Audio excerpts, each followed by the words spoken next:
আমরা মানুষ বড় আজব প্রাণী। জানি আমরা এই দুনিয়ায় থাকতে পারবো না, এই পৃথিবী, এই সুন্দর পৃথিবী থাকতে পারবো না। অথচ দেখেন দিন রাত পরিশ্রম করে যাচ্ছি পৃথিবীটাকে সাজানোর জন্য, নিজের ঘরটা সাজানোর জন্য, নিজের জীবনটাকে সাজানোর জন্য দিন রাত পরিশ্রম করে যাচ্ছি।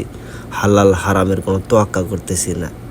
অথচ দেখেন আমাদের চোখে দেখা জিনিস আমাদের বাপ চাচারা চেষ্টা করতেছে রানিং, আমার দাদারা চেষ্টা করছে, তার বাবারা চেষ্টা করছে না। অথচ দেখেন তারা কিন্তু থাকতে পারে নাই। অনেকের দাদার নামে 100 বিঘা পর্যন্ত সম্পত্তি আছে, যার ভাগ আপনার বাবা পাবে, তারপরে আপনি পাবেন।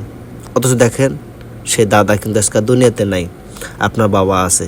আপনার বাবা একসময় থাকবে না, এরপর আপনিও একসময় থাকবেন না, এরপর আপনার সন্তান। অথচ দেখেন সিলসিলা কিন্তু একইভাবে চলতেছে। সবাই কিন্তু নিজেদের সম্পদ আর এই দুনিয়া সাজানোতে খুবই ব্যস্ত। কে কারসে বড় বিল্ডিং বানাবে, কে কারসে সম্পদ আরও বেশি জোগাড় করবে, এটাতে কিন্তু সবাই ব্যস্ত। অথচ দেখেন চোখে দেখা এরকমটা যদি হতো, যে না আমি গল্পে শুনেছি, গল্পের কথা নয়, চোখে দেখা জিনিস, কেউ কিন্তু আমরা থাকতে পারি না। জানি আমরা সবাই মাটির নিচে চলে যাব। অথচ দেখেন ওই মাটির নিচে যে ঘরে আমরা যাব, সেই ঘরে কোনো চিন্তা ফিকির কোনো কিছুই নেই আমাদের। সেই ঘরের ফিকির আমরা করতেছি যে এই ঘরে আমরা থাকতে পারবো না চিরকাল। যে ঘর বাড়ি সব কিছু ছেড়ে আমাদের সেই মাটির নিচে সাদা কাফনের সামান্য কিছু টুকরা নিয়ে চলে যেতে হবে।